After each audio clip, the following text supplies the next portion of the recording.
the slogan, ignorance is strength, war is peace. You know, this is so true right now.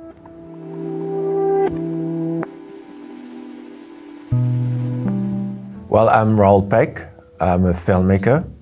I had many lives on many different continents, but basically I make film, and mostly politically engaged films, in English, in French, in German, and I consider myself a citizen, you know, and because as how they say, engaged filmmaker, it's a way to put the charge on you, like they can be just citizen and look you, you know, being engaged. And for me, it's the definition of being a citizen is to be engaged. Otherwise, you're just using democracy and what other people before you have accomplished without contributing yourself to society.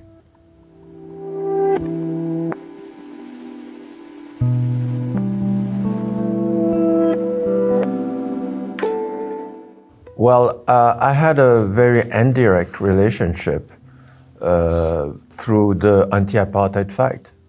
I learned when I was, by the way, in Berlin as a young man. I came to Berlin when I was 17. So it was in the middle of the time where most African countries were still under colonial rule and apartheid, were fighting for their freedom.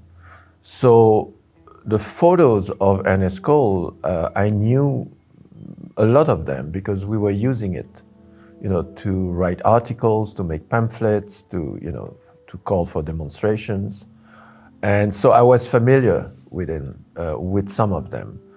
And at the time, it was not really something you put in front, like the recognition of an artist. You know, that's something that came later with the merchandization of everything, including art.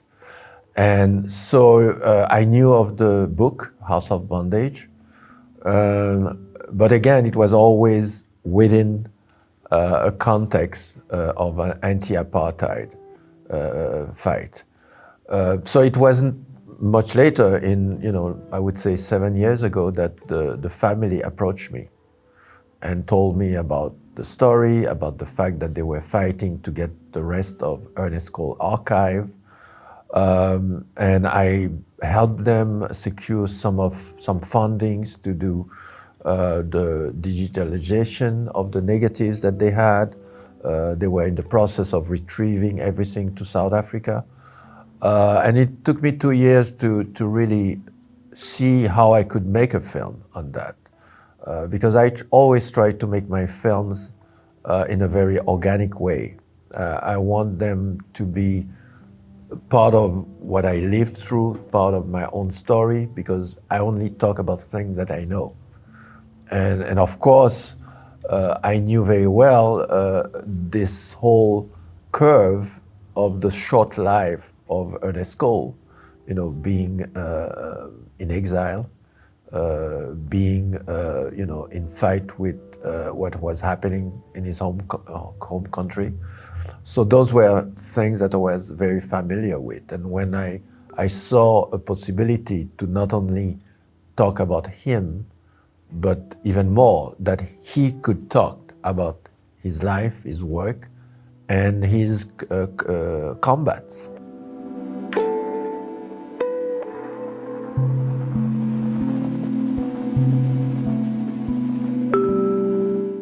Yeah, well, for the film, it's a different process. For all my films, it always starts with a process of accumulation of material, accumulation of research, of reading books, of meeting people, asking for questions for, you know, people who have known him, his family.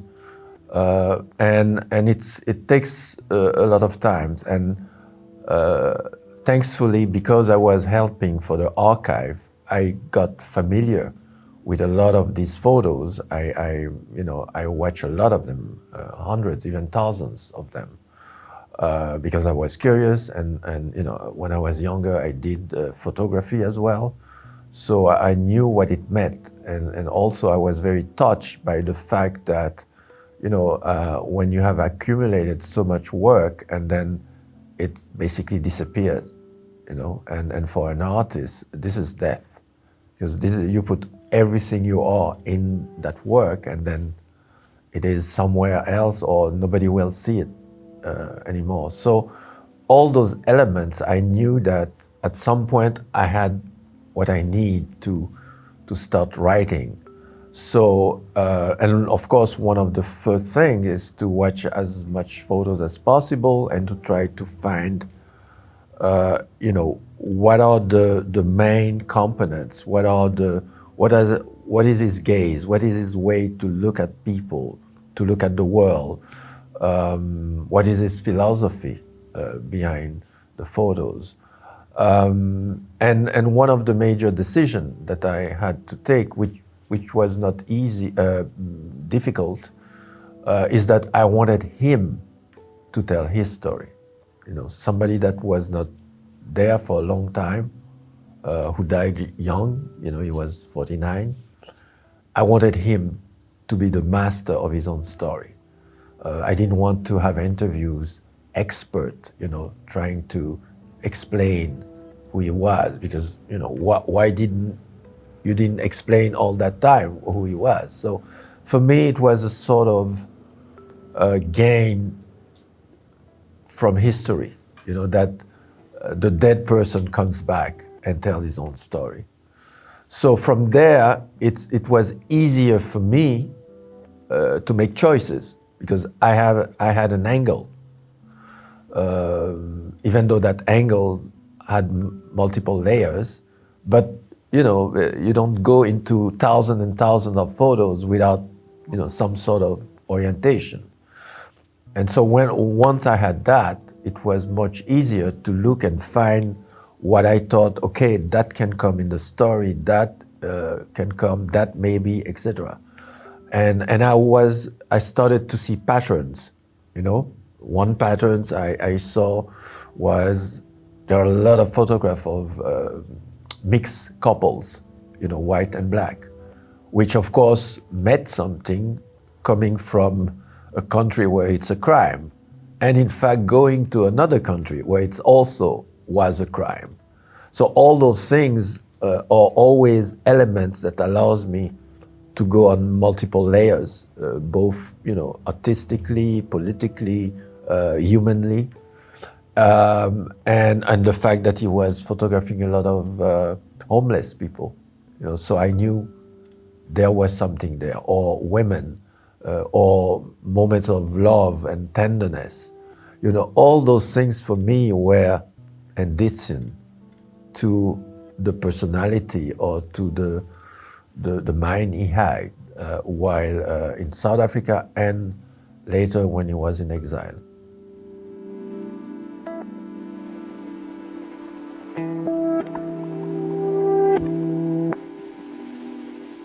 I wouldn't call them ghosts, because what is most important for them and for them as artists or as engaged people is their work. And everybody, you can ask a photographer, a filmmaker, a writer, what he wants is that his work survive and still have something to say 100 years later.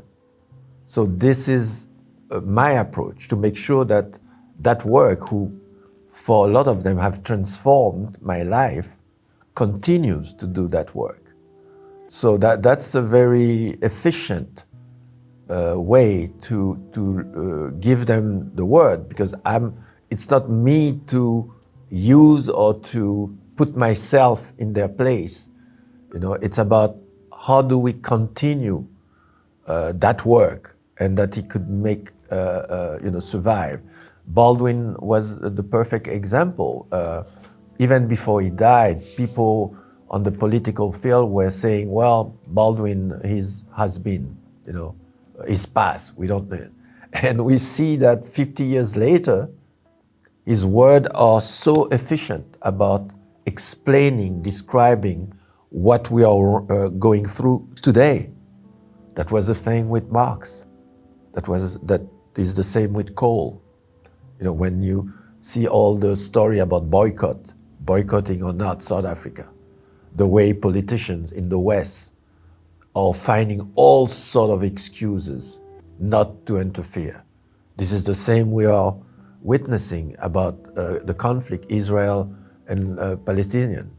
You know, people, you know, we can't touch this because it would hurt one side or the other.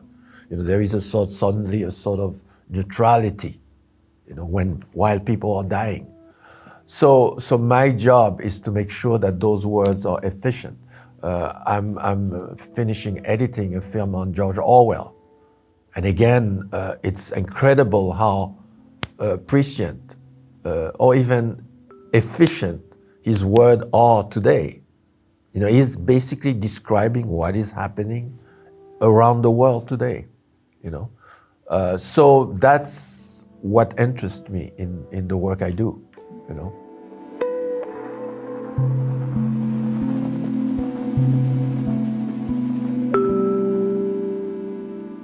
Well, that's the saying. If you try to put this aspect as well in your film, because that's what I talk about, the layers, you know, because it allows you also to have a much more almost anthropological view about the world, how it have changed in that case. You know, it gives, I like to give the audience some sort of distance also, like a Brechtian distance. You know, you are in it with the emotion, with the drama, but at the same time, you're also doing your own analysis. I give you the tools to make comparison about, you know, what is changing, what have changed, how do I look to that, what is the bigger picture, and the details also are important. So I try to make sure that the film isn't back and forth, permanent between the person watching and the film itself and the subject of the film, in that case Baldwin. But it's the same for Cole. You know, it's a conversation.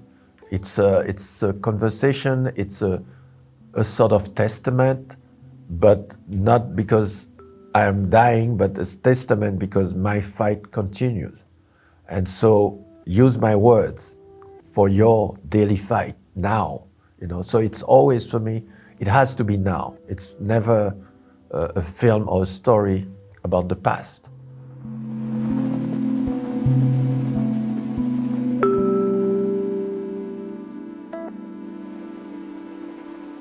Yes, for Ernest Cole, once I decided that he was going to tell the story, so I had to find his own words. But in his case, it was at the beginning a bit difficult because I knew House of Bondage, and it's an incredible, well-written book as well. It's not just the photos, but the texts are incredibly powerful and still speak to you today, because in a nutshell, not much have, you know, well, a lot have changed in South Africa, but still a lot of main problems are still there. The inequality is even more blatant. It's not just racial now, it's really structural and class. There is a small minority that have everything and a big majority that still have nothing. So I had to find a way to find words from him. And what I did at some point, because I couldn't just comment on the photos from South Africa, I had also to hear him talking about America, because that's the biggest part. His exile was longer than his life in South Africa. So what I did, we started an inquiry, talking to people who have knew him, beside his family, photographer, journalists, etc. reading his diaries, letters, personal letters, professional letters. And through that, I started getting precise information. But the deal was, how do I put it in his mouth, you know? So House of Bondage gave me his style, his way of thinking, his way of writing poetically, etc. And with each information, I would then transform it in his own words. So the film is a mix of that, where I try as honestly as possible to use words that he would voice, you know, and that's what make the rest of the text in the film.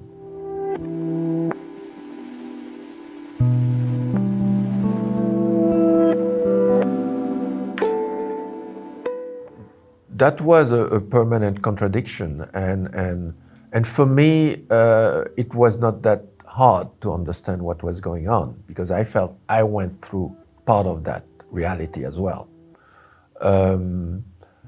A lot of people who have worked or wrote about him, I think, especially from the Western world, I think never really understood what happened. You know, it was, everything you read was, he was a great photographer, celebrated, and then he disappeared. You know, like he became crazy, or, you know, something pathological happened. But there was never really a response to why that happened.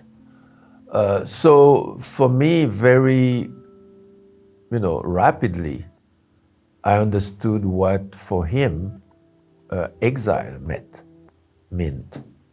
I've been in that position. I've been also in the position of knowing that in your home country, people are dying, people are being arrested, people are being killed, and you cannot go. You cannot go help your friends.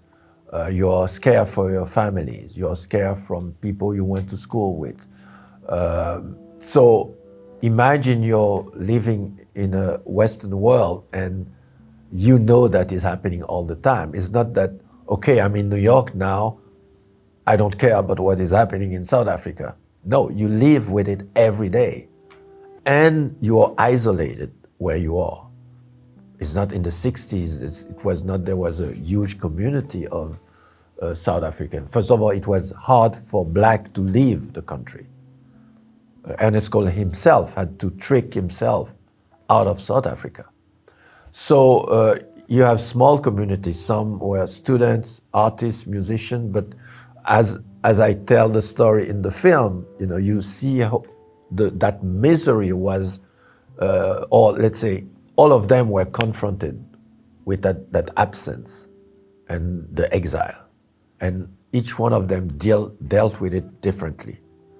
So I wanted to tell that story as well, because I knew why he became sick from exile, but also because the ambition he had for his work, he could not fulfill them. You know, when he says, you know, I didn't want to become a chronicler of misery. That says all. You know, when your example is Cartier-Bresson, you know, and what did Cartier-Bresson do? He went all over the world. You know, he was allowed to go everywhere, to film Russian, to film this, to go, you know, and for a young photographer like Cole, this is what he wants to do too. He wants to have the freedom to go elsewhere, everywhere where he feels that he's looking for his art. And he was immediately blocked. He was immediately put in the box. This is what you can do. This is what we allow you to do. This is what kind of artist you can be. And that's it. And of course, you know, it's for somebody that have put so much energy, that have taken so much risk, it's a death wish, you know, it's a death trap. He always say, I want to document the human condition, you know, because that's what he felt he could contribute. You know, what then you do with that knowledge, that's another thing. But his job was to document the human condition. And that's why you see all these photos. They are, you know, it's an observation and not an observation from far away, very close, you know. The subject is always looking at the camera. There is a relationship. You know, this is what he wanted to express. Again, when you discover all the photos in the US, he did photograph until the end of the 70s. You know, so he did, even though he was not published, but he did continue to photograph. You know, he just didn't show that work because he didn't see where he could show them. He didn't feel that there were any possible recognition of that. So he just kept them and continued for a long while. But how long can you sustain something like this? And the depression, I guess, was getting, you know, his toll, you know.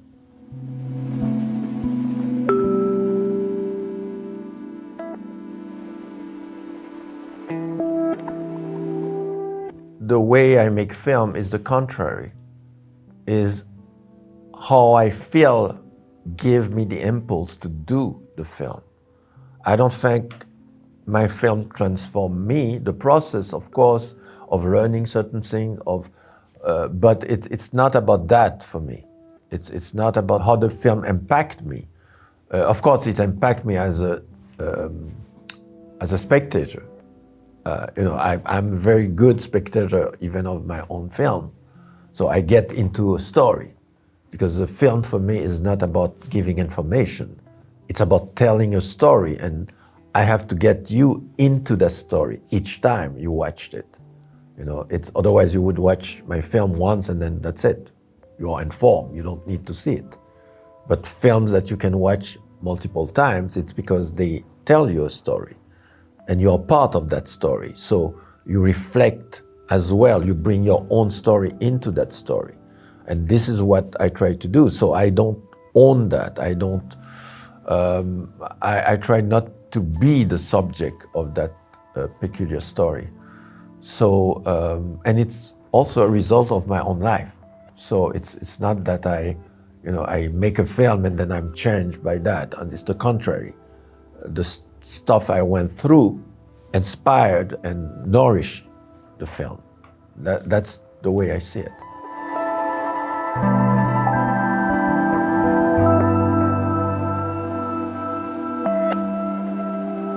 Yeah, well, in short, yes, what drives me is injustice, is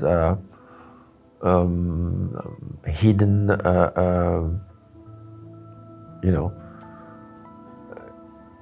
the hidden history that don't allow us to understand what's going on right now.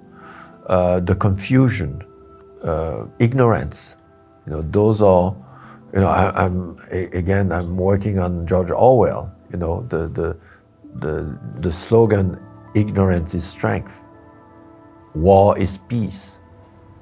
You know, this is so true right now, you know, and this is what gives me the energy and maybe less because I'm older now, but to make film, to give, you know, to try to make film that give sense, or again, as Orwell would put it, that bring common sense, because that's what is lacking.